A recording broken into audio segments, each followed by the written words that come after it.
Imagine करिए कि आप 21वीं सदी में ना होकर 18वीं सदी में हैं और आपको यह बताया जाता है कि भविष्य में आप एक ऐसी चीज को इस्तेमाल कर पाएंगे जिससे आप मीलों दूर अपने रिश्तेदारों से उसी समय बात कर पाएंगे और न केवल उनकी बातें सुन पाएंगे बल्कि उन्हें देख भी पाएंगे। या फिर ये कि आप किसी उड़न खटोले में हजारों मीलों का सफर बस महज चंद घंटों में पूरा कर पाएंगे। दोस्तों, हमारी मानवता ने विज्ञान में पिछले कुछ 1000 साल में इतनी तरक्की हासिल कर ली है जो उसने लाखों वर्षों में भी नहीं की थी। हवा में उड़ना, चांद पर कदम रखना या फिर समुद्र के अंदर किसी यान में सफर करना, ये सब कुछ पहले बस फैंटेसीज मानी जाती थी और आज हम उन्हें पूरा कर पाए हैं। तो दोस्तों, बने रहिए इस वीडियो के अंत तक, क्योंकि आज मैं आपको एक ऐसी ही चीज के बारे में बताऊंगा जो आज के दिन में एक फैंटेसी ही लगेगी, लेकिन इसके भविष्य में होने की बेहद ज्यादा संभावना है। अब क्या होगा अगर आप किसी इंसान या जानवर के डीएनए में कुछ बदलाव ला पाए तो? डिऑक्सीराइबोन्यूक्लिक एसिड यानी डीएनए हमारे शरीर का सबसे बुनियादी हिस्सा होता है। Oxygen, nitrogen, hydrogen, carbon, phosphorus जैसे एलिमेंट से बना ये मॉलिक्यूल हमारे शरीर की हर अंग की बनावट, हमारी पर्सनैलिटी, हमारे दिमाग की क्षमता, हमारी हाइट, ये सब कुछ तय करता है। आप ये जरूर कह सकते हैं कि डीएनए आपकी पूरी जिंदगी का एक बहुत बड़ा हिस्सा तय करता है, आपकी मर्जी या आपकी मर्जी के खिलाफ। तो क्या होगा अगर हम किसी दिन अपने शरीर के इसी अहम हिस्से में अपनी मर्जी के मुताबिक फेरबदल कर पाए तो? विज्ञान की माने तो ऐसा मुमकिन है और महज कुछ ही सालों की बात है जब डॉक्टर्स जीन ऑपरेशन यानी डीएनए में फेरबदल कर पाएंगे। दूसरे शब्दों में कहा जाए तो आप अपनी तकदीर कुछ अपने हाथों से लिख पाएंगे। इस टेक्नोलॉजी को क्रिस्पर नाम दिया गया है, जिसका फुल फॉर्म है clustered regularly interspaced short palindromic repeat. इस सब की शुरुआत हुई थी सन 1987 में हुए एक ऑब्जर्वेशन से, जब कुछ जापानीज साइंटिस्ट के एक दल ने डीएनए के संबंध में कुछ अजीब सा पाया। ये लोग एक अजीब सी डीएनए की सीक्वेंस को पाने में सफल हो चुके थे जो कि किसी बैक्टीरिया के अंदर थी। दिलचस्प बात तो यह है कि यह सीक्वेंस बाकी सभी डीएनए जैसी नहीं थी, बल्कि कुछ अलग सी ही थी। एक ऐसी सीक्वेंस जिसे ना किसी ने आज तक देखा या सुना हो। यह पैलिंड्रोमिक थी, यानी विलोम पद।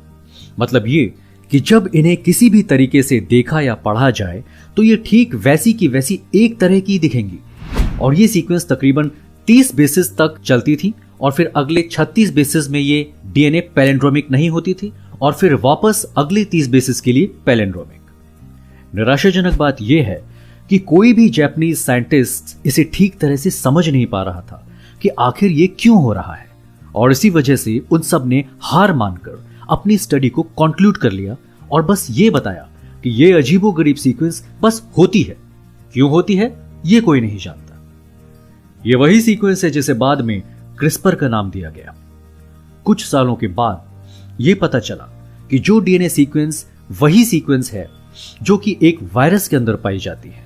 बाद में पता चला कि यह डीएनए सीक्वेंस बैक्टीरिया के अंदर इसलिए थी ताकि उन्हें वायरस से बचाया जा सके।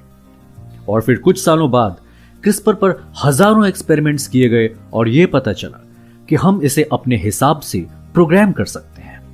और फिर क्या था, इसकी असली दुनिया में हो सकने वाली एप्लीकेशंस पर काम शुरू हो गया और इन्हीं में से एक थी जीन ऑपरेशन, जिसके बारे में आप अब तक ऑलरेडी जान चुके। हाल ही में सन 2013 में फंक जंग और जॉर्ज चर्च ने सफलतापूर्वक तरीके से क्रिस्पर को आजमाया कई सारे मैमल्स के सेल्स पर, और वो इनके जीन्स को काफी हद तक एडिट भी कर पाए और इसी के साथ जन्म हुआ अनगिनत पॉसिबिलिटीज का।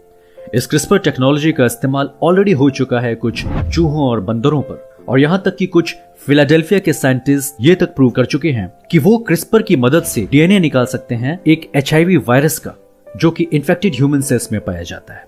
लेकिन ऐसे प्रयोग बहुत सारे एथिकल यानी नैतिक मुद्दे भी उठाते हैं, जैसे कि क्या इसका प्रयोग सही रहेगा?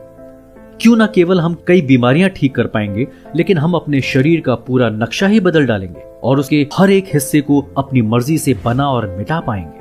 अभी आपकी इमेजिनेशन पर निर्भर करता है कि आप कितनी दूर तक इसे लेके जा सकते हैं, ये मैं आप पर छोड़ता हूं। और ये कहना गलत नहीं होगा कि हम अगले 10 सालों के अंदर ही इस पर एप्लीकेशंस देख सकते हैं, जो कि एक दिलचस्प चीज हो। और यही कारण है कि आज कई सारी स्टार्टअप कंपनीज आ चुकी हैं इस आइडिया को कमर्शलाइज करने के लिए, और इन्वेस्टर्स ने इन कंपनीज में इन्वेस्ट करना शुरू भी कर दिया है। हालांकि अभी हमारे पास वो सारी जेनेटिक जानकारी नहीं है कि जिससे हमें ये पता चले कि कौन सी प्रकार के जीन्स से हमारे शरीर पर कैसा प्रभाव पड़ता है, लेकिन हमें ये बात मालूम होनी चाहिए कि क्रिस्पर टेक्नोलॉजी हमें एक औजार दे देती है उन सभी जीन्स की फेरबदल करने का।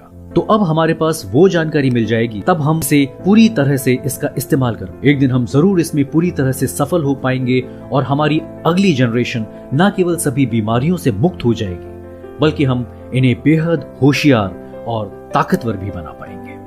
अगर ये वीडियो आपको अच्छी लगी तो इस वीडियो को लाइक जरूर करिएगा। ऐसी और वीडियो देखने के लिए नीचे दिए गए लाल बटन को दबाइए ताकि आपको मेरी हर नई वीडियो के आने की खबर सबसे पहले मिल सके। नेक्स्ट टाइम तक गुड बाय, टेक केयर दोस्तों।